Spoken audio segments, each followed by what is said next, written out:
Bandera Reports Afternoon Edition.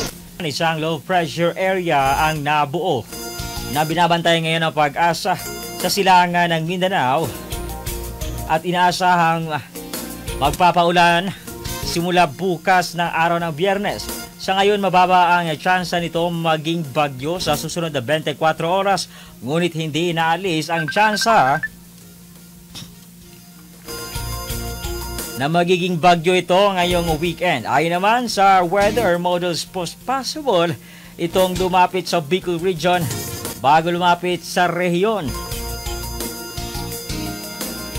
Partikular na sa mga probinsya ng Isabela at Cagayan.